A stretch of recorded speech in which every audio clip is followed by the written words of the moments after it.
Hello, everyone. Today's guest is Daniel Cox. Now, Daniel Cox is the director of the Survey Center on American Life and a research fellow in polling and public opinion at the American Enterprise Institute. Additionally, he is a Substack writer. He writes for the Substack American Storylines. And in both commentary, he does a lot to try to dissect the increasing divisions between the men and women of my generation through the use of understanding culture, understanding dating, and above all, understanding polling and what that polling says about us. So I really enjoyed the following conversation where we talked a lot about, you guessed it, gender polarization. He talks a lot about how he tries to listen and treat these issues with a lot of tact, and as a result, we sort of try to unpack what he learns about how reliable his polling is, the extent to which gender polarization is affecting all different facets of life, whether it be dating, and like how prevalent it is, especially among the daughters and sons of politically active and politically engaged married couples. Hope you enjoy.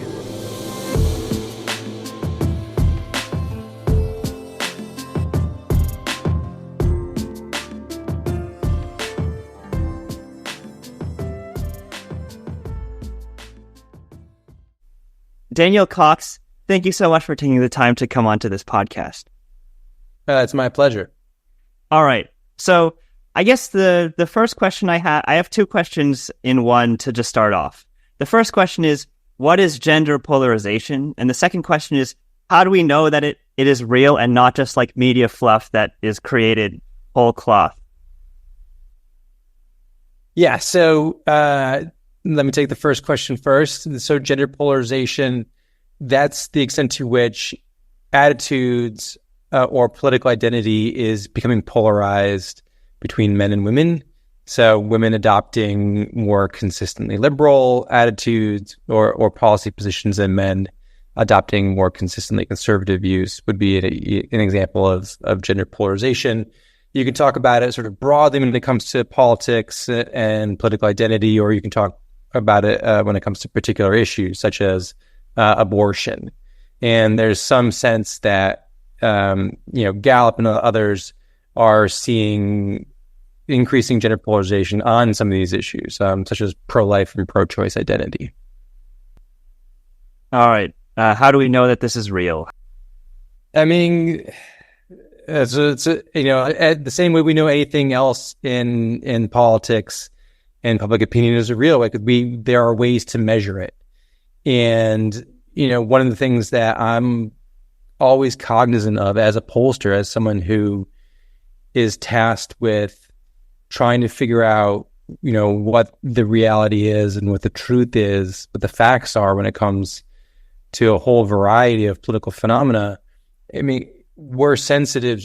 I'm sensitive to the idea that we can get any of these measures wrong, that some of them might be an artifact of something else that we're not measuring the thing we're supposed to be measuring.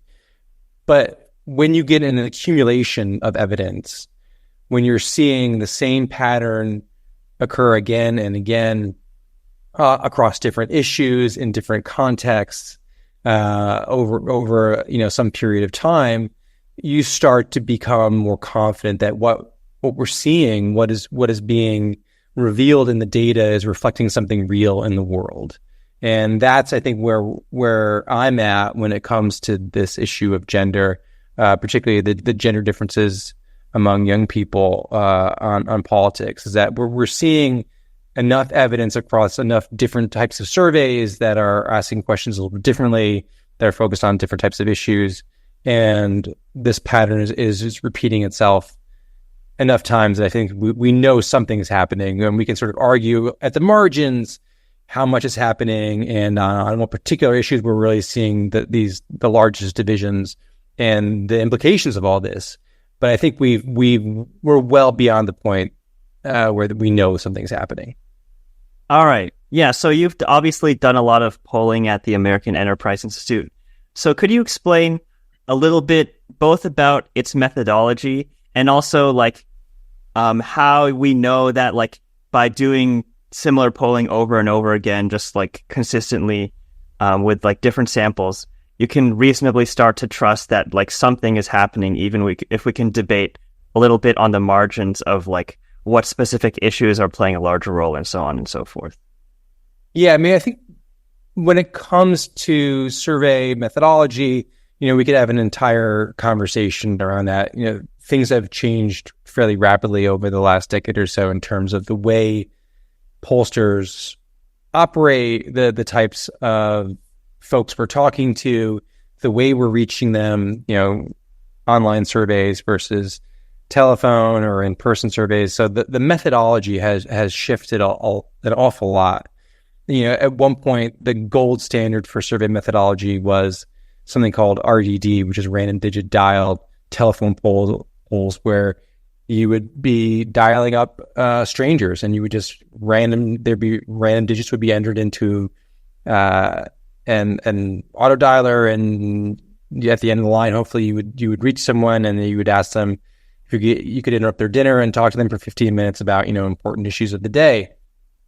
What's happened is that we've seen a really significant shifts with technology and cultural changes that have made it much more difficult to reach people and get them to complete interviews.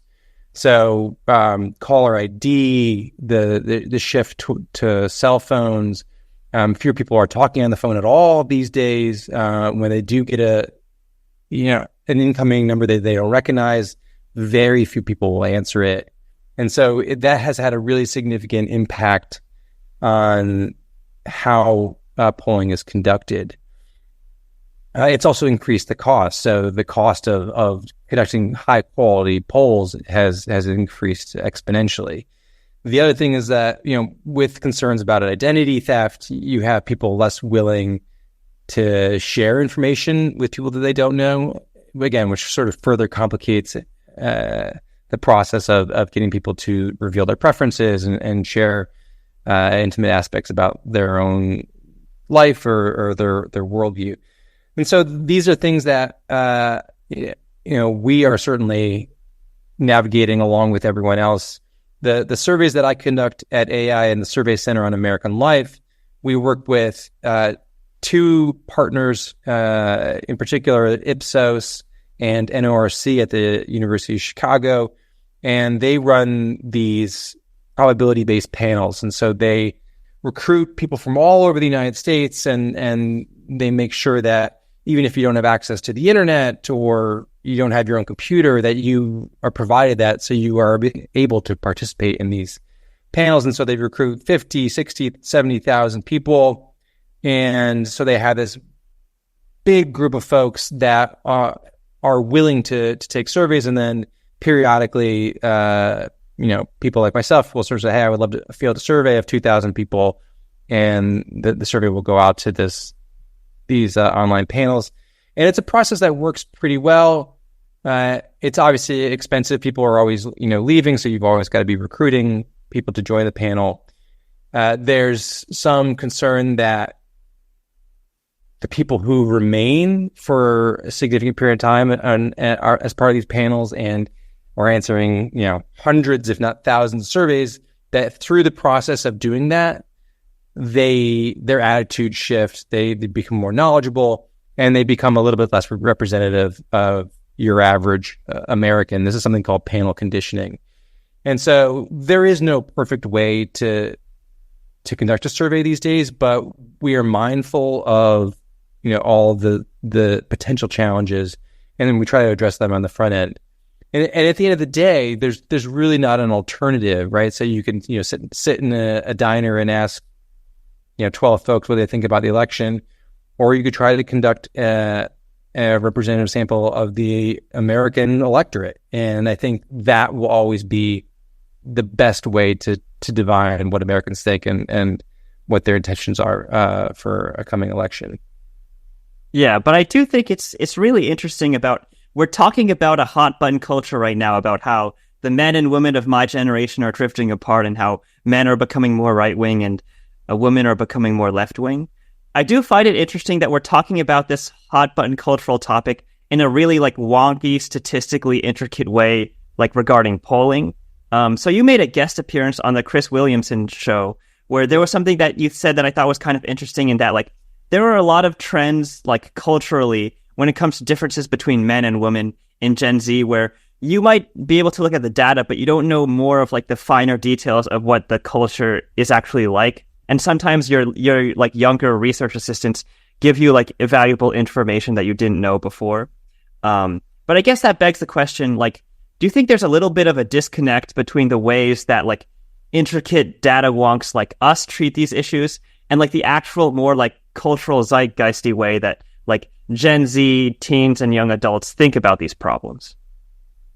Yeah, I mean, I think, you've hit upon a limitation of polling research generally, right? So I can ask you any number of questions, but a lot of them, in fact, most of them are going to be close-ended, right? So I ask you a question and you can choose 3 or 4 different response options.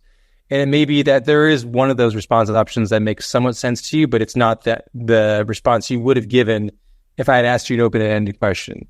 How do you feel about Donald Trump? And I could say, do you feel favorably or unfavorably? But it may be that your feelings about him are kind of complicated, that you might like certain aspects of his presidency and think that he did some things right, but have some concerns about his character. That's a conversation that cannot happen over a survey, right? So you need to do in-depth interviewing or focus groups to get a better handle on some of the nuances of people's experiences and how they think about things. So there's a kind of artificiality in survey results. The benefit is that we're able to look at differences across subgroups and geographic regions and all these different ways that we can sort of parse the data. That's really valuable, but we're not able to have an hour-long conversation about topics that are really complicated, about which people may have some amount of ambivalent views or conflicted feelings, and so you lose something, right? And I think particularly when you're talking about questions which people have not thought much about, right? So you talk about issues that maybe someone hasn't had a lot of experience navigating, right? So I did focus groups with men a few years back on the issue of abortion, and it was an incredibly painful experience in some respects. The men in the group were really uncomfortable. A lot of them had never really been asked about how they felt about the issue of abortion or where they came down, and so you had this case where a lot of them were kind of wrestling with it and thinking things through in real time for the first time. And again, like there's something that's really helpful to have that space for them to do that if you just feel them, give them a survey question, they could give you an answer, but it may not be, a completely accurate representation of where their head was at. Yeah. One thing that I did find fascinating, well, so I guess there are 2 things.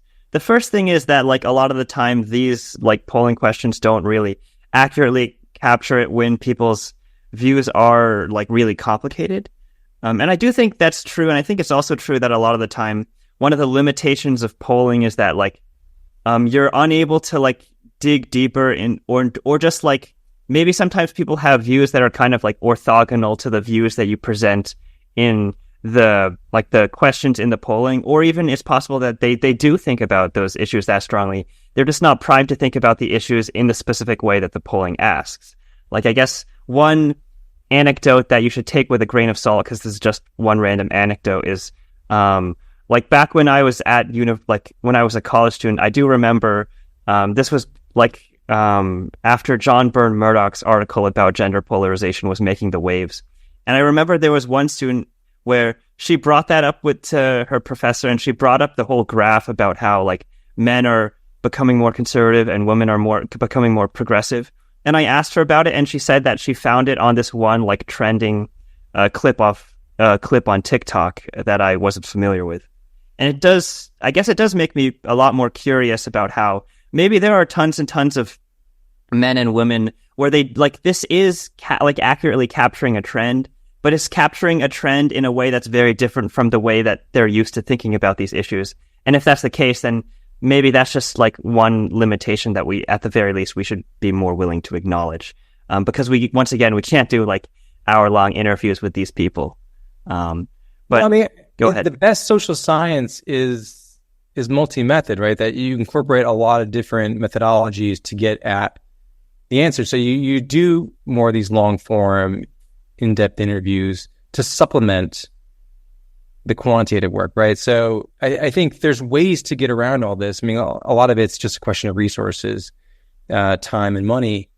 But I think that, the work that we're doing, we're conducting a survey in a couple of weeks on gender and politics and the election. And then we're going to follow up a few weeks later with some focus groups. And so the idea is there that the survey will illuminate some important trends and ideas and findings that then we can explore in much greater depth and greater nuance in 90-minute focus groups among folks and across the Mid-Atlantic. And so I think there's always a way to try to get at the truth here, to kind of pull back the curtain and understand not only what people think but why they think it. And so I think before we just throw up our hands and say, well, there's limitations to all these methodologies, I think it's important for us as researchers to sort of exhaust every way to get at it. All right. So are you ready to start going a little bit more, like diving a little bit more into the weeds and talking more about like specific aspects of our gender divide? Sure. All right. So let's take a lot of the polling that you guys have done about gender polarization. So taking it at face values, among which generations is gender polarization most prominent, and among which generations is it least prominent, and men and women think very similarly when it comes to politics? I don't think it's a question of generation as much. I recently wrote this piece on the divorce divide, and just looking at party preference and identity, the group where you see the largest gaps between men and women are between people who are divorced. So divorced men are much more likely to support Trump than divorced women, and they're much more Republican. And the gender gap is much larger among that group of people than among people who are married, people who are single, or people who are cohabitating. And, obviously some of this is correlated with age, but even holding age constant, you see these really significant divisions. And I think that has a lot to do with life experience as much as it does how old you are. Yeah. So you mentioned that when it comes to people that are divorced, the political divide among them is much greater. So could you talk a little bit more about that? Sure. I mean, I think that one of the things that people are always interested in knowing is to what extent the causal direction is. Is it that conservative men and liberal women are the people who are most likely to leave their respective relationships? Is it the fact that these things are correlated with other ideas when it comes to embracing traditional gender roles? And I think that the unfortunate answer to all that is we don't know which direction the causal arrow is going. So it certainly could be that being a conservative traditional man might increase your likelihood of being divorced, or being a liberal feminist woman increases your likelihood of being divorced, or that in the process of being divorced, your politics become a little bit more extreme or more defined in one way or the other. And I think there's a case to be made for both as being kind of plausible. But, with the deed that we have, it's really hard to sort that out. I guess when it comes to the differences in political ideology between men and women, do you think that is actively contributing to people getting divorced? I think if you want to define politics narrowly, right, as like being liberal or conservative, Democrat, Republican, I think the role of politics and divorce is probably very minor. There's a lot of sociological, psychological, and medical research that has looked into the causes of divorce, and all the things that you think would matter a lot are the things that are typically mentioned by people who got divorced as factors that precipitated the demise of their marriage. So things like abuse or infidelity, marital conflict over sex or financial problems. These are the things that are consistently mentioned in the literature, and politics, barely gets a mention. And so to the extent that it's about, again, partisan identity or politics, I don't think it's playing a role. If you back up a little bit and sort of widen it out and sort of say, well, actually, no, what I mean by politics is your worldview. So embracing a traditional notions of gender roles and responsibilities, then I think that could be a source of potential conflict, right? Like if you had, very rigid ideas about how men and women should behave in a marriage, and it's something that your partner doesn't share, that could certainly be a source of ongoing marital conflict, which could then eventually lead to divorce. But I think you have to define politics pretty broadly for that to be the case. So I guess there are maybe some political issues like the role of men and women in society where that might play a role in divorce, but how high you think tax rates or immigration rates should be generally does not contribute to divorce. Is it what you're saying? Yeah, and I think that there's been lots of both media narratives and sort of scholarly narratives that have looked at and asked people about their marriages, and particularly people in politically mixed marriages. And what most often happens in those situations is that politics is downplayed. So in politically mixed couples, you see that they talk about politics a lot less. They are less politically active, so they're less likely to go to a political rally or donate money. And particularly if they have kids, these things are seemingly less salient, and that makes sense, right? So either there's one or two things that are happening. One is that neither person cared that much about politics when they got together, and then they realized, okay, they have some differences of political opinions, but neither one is that engaged in politics, so it's not that big a deal. Or they care about politics somewhat, but in the course of being together, they realize they have some really significant differences of opinion, and in order to keep peace on the home front, to minimize the disagreements, they simply just don't talk about these things together that often. And I think both are likely to happen, but the political science literature has well established that people who are married to people who share their political views are much more politically engaged and politically active. And they also tend to be a little bit more politically extreme, quite frankly, than people who have a partner or a spouse who does not share their same political identity. Yeah. So I do want to move on, but I guess before, one last question about this. One thing about your answer that I think was kind of fascinating is that men and women who get married, who have the same ideology, they tend to be both more politically engaged and also more extreme. Does that apply to like married couples that are centrists? I mean, centrist is not a real political identity. I mean, what happens is you have, some people may claim the label because it kind of sounds good. I'm a centrist. I'm not too far on one extreme or too far on the other. But typically there are some issues that they may lean left and some issues that they may lean right.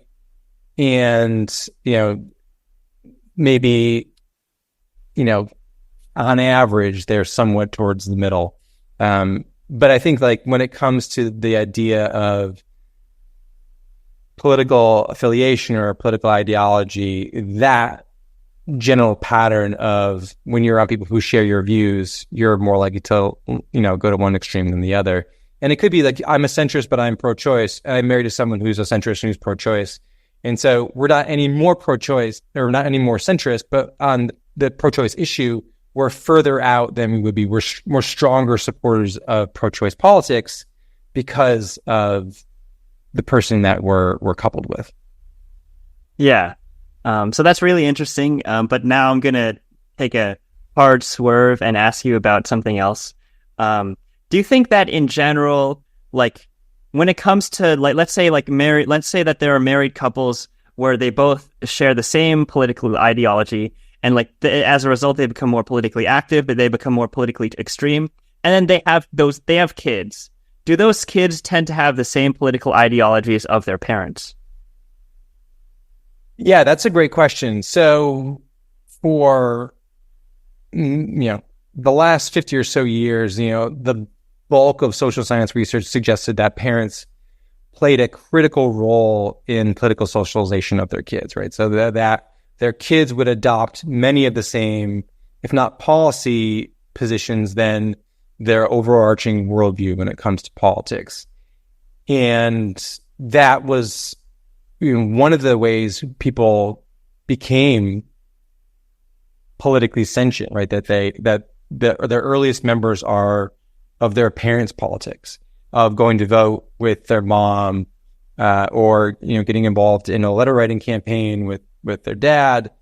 And there were institutions that facilitated that process. So if I'm a liberal Catholic and I attend in Massachusetts, and I go to attend services every week, and I'm raising my kids in that parish, and like that's sort of part of the way values are transmitted across generations. So they're hearing it from me. They may be hearing it from people in the pews. They may be hearing it from their religious leaders as well, and that process creates some continuity across generations. One of the really interesting things that's happened among this youngest generations, people age 18, 29, is that while among young men we're seeing a pretty consistent relationship between their parents' politics and their own, among young women we're not necessarily seeing that same pattern. That when it comes to Republican parents, they seem less able to share their own political views or get their daughters to adopt the same political views as they have, whereas Democratic parents don't have that problem. And so you have this case where you have young women are increasingly likely to have different politics than their conservative parents. And there's a number of reasons for this. I wrote about this not too long ago. So if you look at LGBTQ identity, the decline in church membership and affiliation, there's a number of ways that this is sort of breaking down, and then sort of the personal experiences of young women create some amount of tension, or can sort of block the transmission of political values across generations. And that is something that is unique to young women, it appears. So what would you say are the main factors for why women are turning away from the Republican Party, including women who are the daughters of Republican parents? So I think that we've experienced a lot of really politically important events over the less than last decade. So from the election of Donald Trump, someone who was incredibly unpopular among young women, I think there's no group that viewed him more unfavorably when he first ran for office in 2016 than young women. Obviously, his history of sexist remarks, of demeaning statements about women, the bragging about sexual assaults, more recently his conviction, have, I think, really been a sort of formative experience for a lot of young women when they sort of understand politics and the politics of the Republican Party. The other thing is the Me Too movement was a really, really important formative event for a lot of young women. We did interviews among that age group, between 18 and 29, and nearly all of them in that age category mentioned that the Me Too movement was sort of formative for them and understanding the role of women in American society, the sort of mistreatment that women have experienced and continue to experience, particularly in the workplace. Views around dating, also, I think was really, really important. And so I think those two experiences, and I think you had some really important demographic shifts. So I mentioned earlier that the decline of religious affiliation. So young people are far less likely to be raised in a church or place of worship. They are significantly more likely to be single today than they were a generation ago. And so your formative experiences as a young woman are very different than they were a generation earlier, where most of your 20s were spent married. You may have had children pretty early and were part of a religious community. That's a really different experience than the women who are, single, identifying as, LGBTQ, who are, less likely to be part of a formal religious community. And so you've had generationally these very divergent experiences, and I think that leads you to a very different place when it comes to politics. The Republican Party is still, remains the party that is very supportive of a lot of traditional gender roles. When it comes to religion, is seeming very pro-religion. To the extent that a lot of these places of worship are seen as not advocating for the interests of young women, or in the Church Too movement, concerns about the abuse that is occurring, that it's not only occurring against children but against young women. I think that you have these kind of a culmination of experiences that are leading people to adopt very different politics, and you sort of see this mostly on one side, not the other. You see this among these experiences are salient among young women in a way that they aren't among young men. Young men, they don't have these kind of same key events or experiences that are informing their own politics. As someone that wants to find neat transitional segues when I go from topic to topic, I just want to say that the answer you gave just gave me a field day in terms of there are just so many different branching directions I can go from that. So thanks. But I guess the one area that I think would be a cool way to start is you talk about how the formative experience for women nowadays is very different from say 20 or 30 years ago, when they were expected to for example, just marry and go into traditional gender roles. So could you talk a little bit about what those traditional gender roles were, B, how big gender polarization was back then, and C, how you think that ties into the whole experience of how fulfilling and purposeful a lot of it is. And yeah, I'm just going to stop there and let you answer. Yeah, so there's a lot of research in sociology that looks at this idea of linked fate or shared fate. And that's the notion that what happens to people like you directly impacts your own life. So if I'm a young woman and I perceive that women don't have many opportunities, or they don't have the same opportunities for economic success and independence, that directly impacts me. Or if you could think about race too. So if there's discrimination against African Americans in the court systems, I view that regardless of what's happening in my own life, that directly impacts me. And one of the things we're seeing when it comes to this idea of shared or linked fate is that this is an idea that is much more pronounced among young women than older women. So in a survey we conducted a couple of years ago, we found that I think it was roughly like 2/3 of young women embraced this idea of shared faith, that what was happening to other women out there in the United States had a direct bearing on their own life.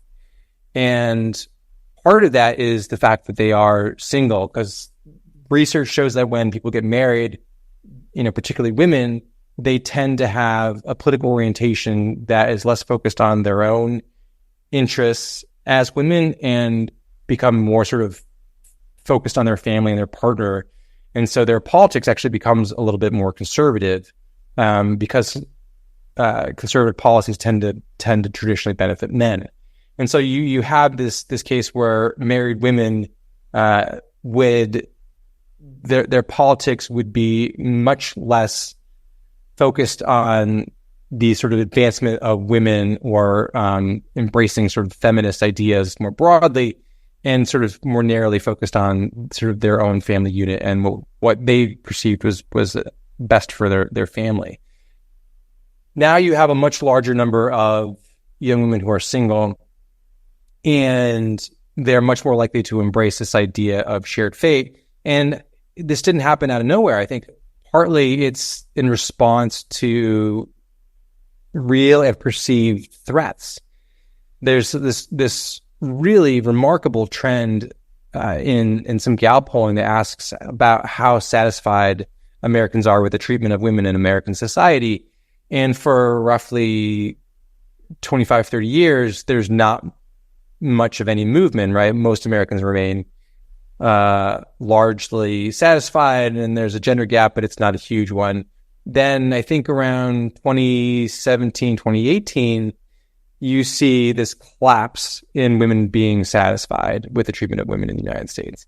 And obviously that coincides with the Me Too movement and some other things. And so you have a case where despite the fact that young men have more economic opportunities than ever compared to their male peers, a lot of them are doing much better in school. They're much more likely to go to college. There's obviously huge gender disparities on college campuses. But despite the fact that things have improved measurably for young women in a whole variety of areas, the perception is that things are actually getting worse, and that their position in American society is incredibly tenuous. And so you have this feeling of solidarity with other women, and feeling that there's this kind of overt sense of threat. And some of it is absolutely real. If you think about the overturn of Roe and bodily autonomy, right? There's ways in which things have, for many young women, shifted in a negative direction. And so I think like that is really part and parcel what's happened over the last 7, 8, 9 years. Yeah. I guess my next question, because there was one part of your answer that I thought was kind of fascinating about how like women are like increasing like their like level of satisfaction toward like about how they're treated in society has plummeted. So I guess, yeah, just to completely clarify for the audience, how have women's views on discrimination changed over the past few decades? Well, I think there's a really interesting phenomenon that's happened. And so if you look at perceptions of discrimination in the workplace and sexual harassment in the workplace, there's no doubt that things are better now. I think, and both men and women recognize that things are better now than they were. However, there's, at the same time that there's been sort of marked measurable improvements, when it comes to online, we're actually seeing an increase in the number of young women experiencing sexual harassment and intimidation online. So that kind of belies this narrative that things are getting better and sort of slow and incremental improvements in the condition and experiences of women in American society, because now women, girls, I should say, 13, 14 years old on Instagram are being shown, explicit graphic images that they did not ask for. They're getting, comments about their bodies and all this really sort of negative, toxic stuff. And so if you're raised in that, right, in that environment, you're like, wow, this is pretty bad out here. And you don't have any experience in the workplace. And, this is what you've always known. So you haven't been able to sort of catalog and mark the way things have improved for women. And so I think that puts you in a different space than if you're someone my age and you're like, oh yeah, things used to be really bad. And there's still major problems with the way women are treated in American society, with double standards, the sexualization, all that.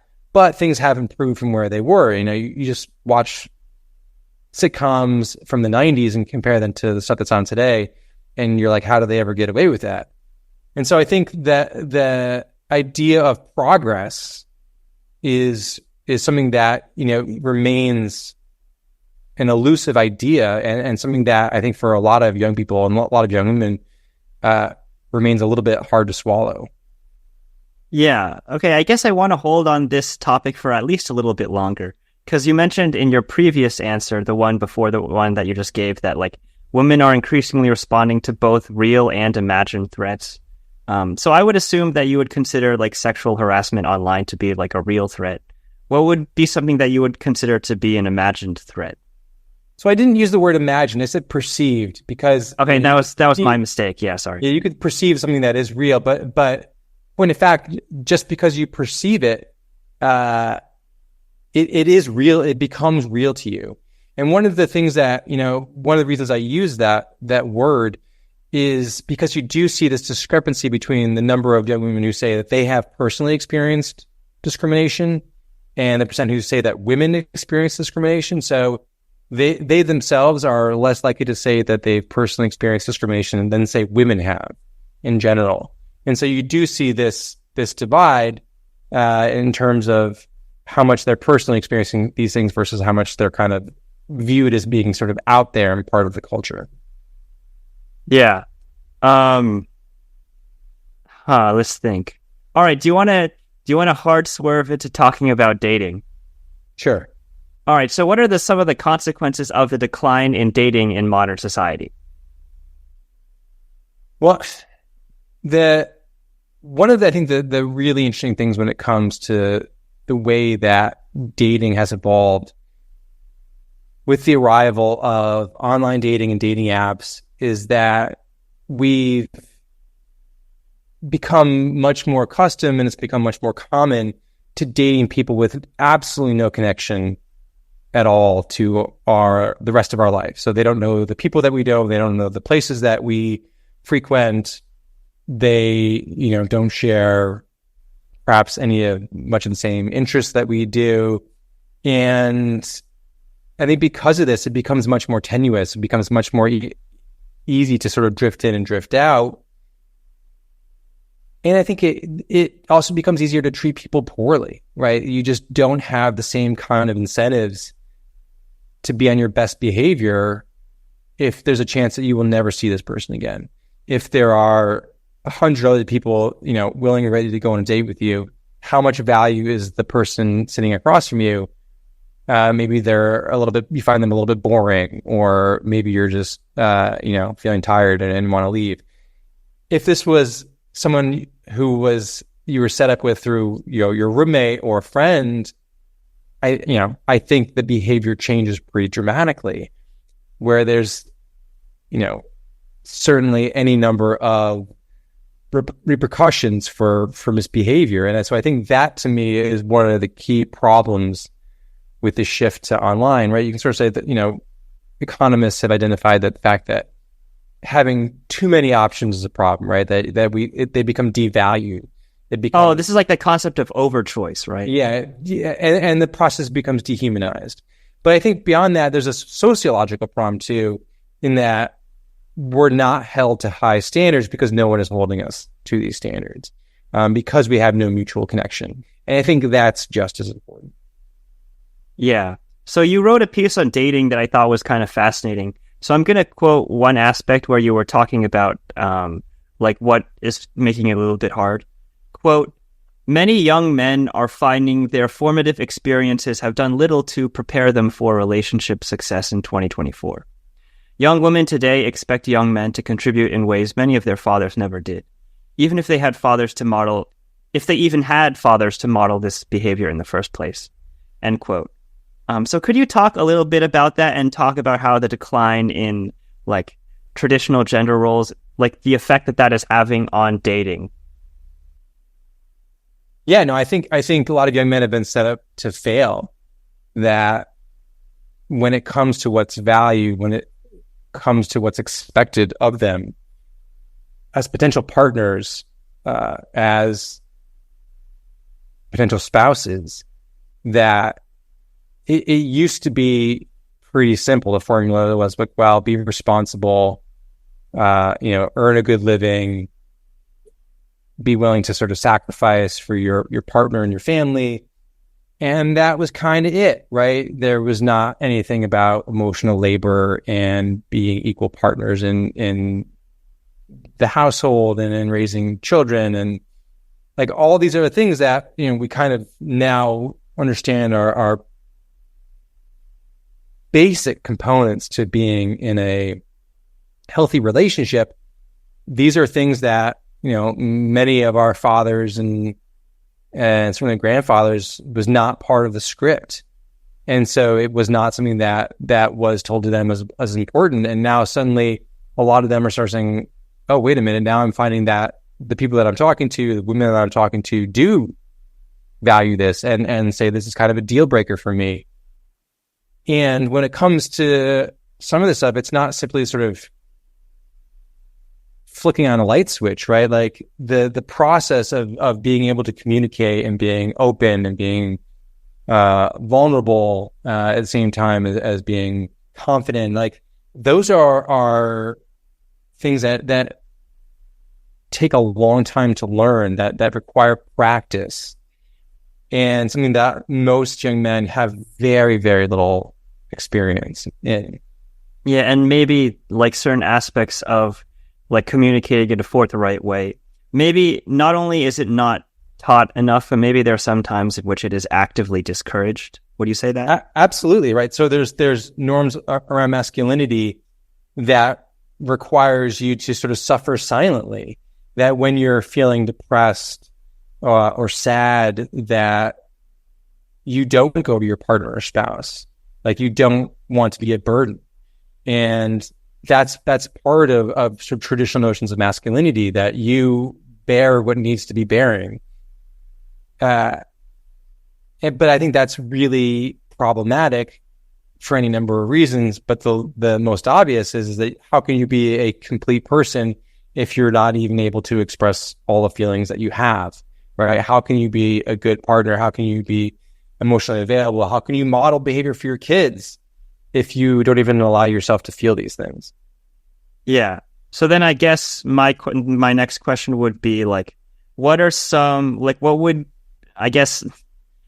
be some advice that you would have for people when it comes to trying to like navigate these tricky waters in terms of like what values are important and like how they can like individually try to like do more of that, even if it's very hard? I think it's like all these things, right? So giving yourself the opportunity to practice. So being open with your friendships, cultivating friendships with people of the opposite sex, availing yourself of opportunities to connect with people, to really experiment, and not be, afraid of the outcomes. I mean, that's all easy for me to say, but I do think so much of this is something that you kind of learn over time if you avail yourself of these kind of experiences. I mean, the other thing too is building out a robust social circle in the real world. I think so many, particularly young men, have shed a lot of their friendships, or they haven't really been able to form them in the first place, and so they've gone to video games or pornography as a ways to skip out and avoid some of the challenges that comes with any kind of relationship, whether it's a friendship, whether it's a romantic relationship. And I think that's, absolutely the worst possible way to go. And I think that we need to encourage young people and young men and young women to spend more time with each other and give them opportunities to do so, right? So maybe we spend less time herding them into activities and travel soccer and offering them opportunities just to hang out. Yeah. There's an awful lot of social emotional learning that goes on, just hanging out with your peers. Yeah. So maybe it's the sort of thing where like we've gone to the point where we've like become too cognizant of like potential dangers of physical interaction and insufficiently cognizant of interaction online. Yes. Yeah. That is 100% true. Yeah. So it's this sort of thing where like we don't recognize how bad the mental effects of like a social media algorithm might be, whereas like we are like completely and possibly overly attuned to the chances that your son might get COVID at camp, like that sort of thing. Yeah. No, we overestimate the real world threats. We underestimate online threats. Yeah, and just for the audience, your son actually did get COVID at camp, right? I've not. As far as we know. Yeah. Anyway, are you ready to hard swerve again? Sure. So I guess my question is, like, obviously gender polarization is a big deal. How big is gender polarization among people who attend church regularly? That's not something that I've looked at extensively. I think it's probably we're not going to see as large a gap because it's such a self-selected group. The number of young people that are attending religious services regularly or members of the church it's a pretty unique group at this point. And so they're likely to share similar backgrounds, have similar ideological profiles. And so I don't think you're going to see the same kind of gender gap. Yeah, so if you're not going to see as big of a gender gap among people who attend church regularly, then I think the follow-up question would be, to what extent has the decline in religious attendance contributed to gender polarization? Good question. I think it's part of the story. We are seeing young women leaving church at higher rates than young men, basically for the first time ever. And, I mentioned earlier, so like part of it is the way that young women view places of worship as, advocating more for the interests of men than women. Most young women don't believe that churches and places of worship treat men and women the same. I think the history of sexual abuse in a lot of places of worship, not just the Catholic Church, but a lot of Protestant churches, is something that continues to be an issue for a lot of women. And so I think we're at a place where, if these patterns continue and these trends continue, you could see rising polarization where men are more religious than women. But that's something that we're still, I think, far, is a number of years away, because we're only seeing these gender differences among the youngest Americans. Yeah. Sorry, go ahead. Yeah. And it's not clear that, we will see this trend continue indefinitely. Yeah. But just to be clear, so like traditionally women have attended church at higher rates than men, correct? Correct. Yeah. So like, would you say that like the both real and perceived threats are causing them to leave church at higher rates than men are? Yeah, I think that, just like everyone else, our views are a composite of sort of our perceptions of the world and sort of our real experiences in it. Yeah. So I guess my I have two questions left. So my second to last question is, could you explain why women tend to be much more politically engaged than young men? So it's not clear that they are as a rule. There's some indication that in a post-Roe world, in the 2022 midterms, that young women were more engaged than young men. You see them engaged in differential activities, though, when it comes to like commenting about politics online. That's something that young men typically do more than women. Young women are more likely to attend rallies and political events.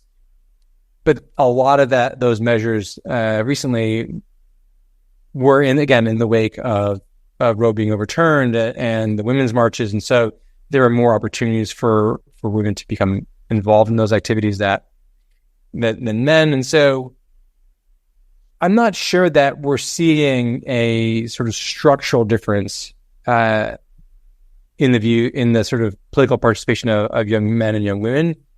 But you do see young men, I think, more quickly disassociating themselves from either political party and becoming independent, and political independents tend to be less engaged than everyone else. You ask me like 4 in 10 young men saying they have negative views of both the Republican and Democratic parties. And so I think there's a bit more disillusionment among young men that they feel like that no one's really advocating for them. And so I think like you could start to see that in evidence of with these other types of political activities. So, donating, contacting a member of Congress, that kind of thing. But I don't think it's a given that we're going to see in 2024 young women become much more engaged than young men. All right. Final question. When it comes to like talking about these issues related to gender inequality, how do you try to like navigate with the issues that men and women face with a sense of tact and like be willing to talk about like harms that either group like ends up experiencing without doing a disservice to the lived experiences of the other group? That's the key, right? I mean, so much of what you read when it comes to gender is, and this is understandable, right? It comes from a particular perspective. Someone who had a particular experience, and that is informing what they're saying, is informing what they believe. And the way I go about this work, I have my own views, I have my own experiences that inform my beliefs. But my overriding goal is to really tell the stories of other people, to allow them to speak for themselves. I think, public opinion research at its heart, that's what it's about, right? It's not what pollsters think. It's hopefully they're asking questions that people care about, and they're sharing this part of themselves, this particular belief set or preference, and then we're all learning as part of that process. And so I think like for me, my goal is to sit back a bit, after asking the questions and just listen, and hopefully other people will listen along with me. Daniel Cox, thank you so much for taking the time to come onto this podcast. It was my pleasure. Thank you for listening. If you enjoyed this episode and would like to hear more, make sure to follow this podcast on Spotify, Apple Podcasts, or anywhere else that you get your podcasts from. Until next time, goodbye.